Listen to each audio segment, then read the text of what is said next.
It started on a night like any other. Exhausted, I tucked my daughter Lily into her crib, kissed her forehead softly, and whispered, "Good night, sweetheart." She was already drifting off to sleep, peaceful and serene. I clicked on the baby monitor, that small, reassuring light blinking green, and walked down the hallway to our bedroom. Settling into bed, I glanced at the monitor's display. Lily was sleeping soundly, her little chest rising and falling gently.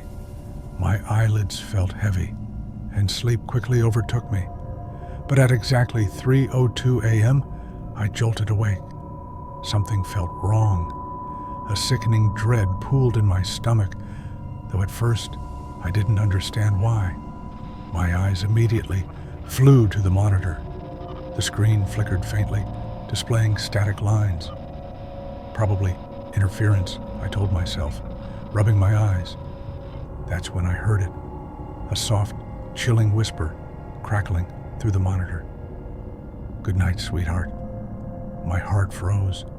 The voice was distorted, but it mimicked mine perfectly. Goosebumps rippled across my skin. I shot upright, gripping the monitor tightly, staring at Lily's sleeping form through grainy static. The room around her seemed normal, unchanged, yet I felt anything but calm. "Hello," I whispered shakily, half expecting someone to answer. Only silence replied, thick and heavy. After a few tense minutes of staring, my breathing steadied. I convinced myself it had been a dream, or just static, just an exhausted mind playing tricks. The next night, it happened again. This time I heard soft humming, gentle and melodic. The lullaby I sang to Lily every night. My body trembled as the haunting tune filled the room. The voice sounded eerily like mine, but twisted and wrong.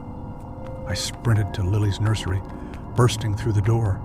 The room was empty, except for Lily, who slept undisturbed. Her tiny hand twitched slightly in her sleep. Nothing appeared out of place. "Who's there?" My voice cracked, eyes scanning the shadows frantically. Again, silence. The only sound was Lily's gentle breathing and the frantic beating of my heart. In the morning, I decided to inspect the monitor closely, checking wires, connections, anything that could explain what was happening. Nothing seemed amiss. I began researching online, my pulse quickening as I read stories eerily similar to mine. "Hacker," one post suggested, but deep down, I felt it was something far more sinister. Determined to protect Lily, I replaced the monitor. New device, new frequencies, new hope. That evening felt calmer, more secure. Lily giggled when I tucked her in, oblivious to the turmoil brewing inside me. Hours passed peacefully until 3:02 a.m. once again pulled me into a waking nightmare. A cold voice, my voice, rasped through the monitor, whispering things I'd never dare to say aloud. "You can't protect her from me." My blood turned icy. Anger and fear surged as I ran once more to Lily's room. Bursting inside, I found the room empty and still. Lily sleeping soundly. The air felt thick, oppressive, charged with an energy I couldn't see. "What do you want?" I hissed into the darkness, desperation bleeding into my voice. From behind, I felt an icy breath near my ear, whispering words that made every hair stand on end.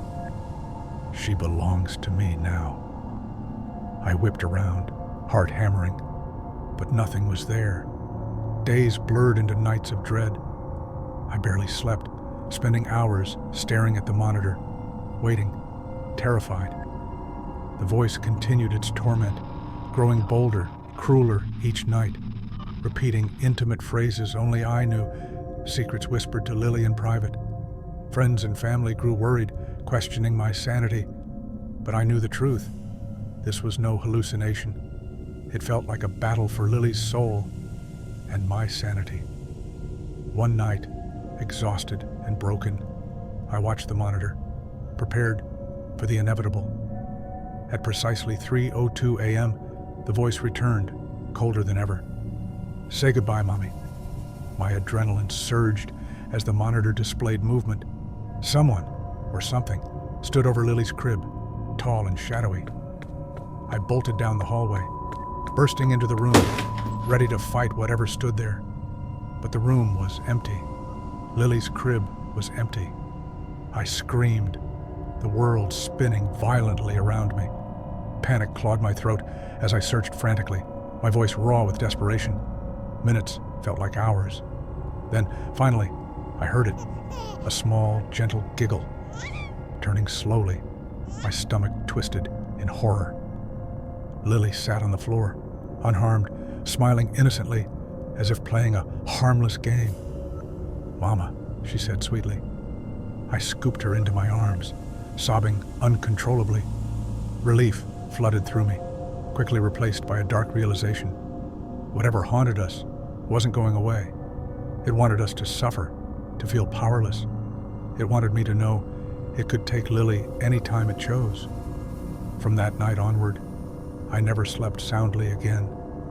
The voice still whispers at 3:02 a.m., taunting, tormenting. It reminds me constantly. The voice on your baby monitor isn't yours. It's mine.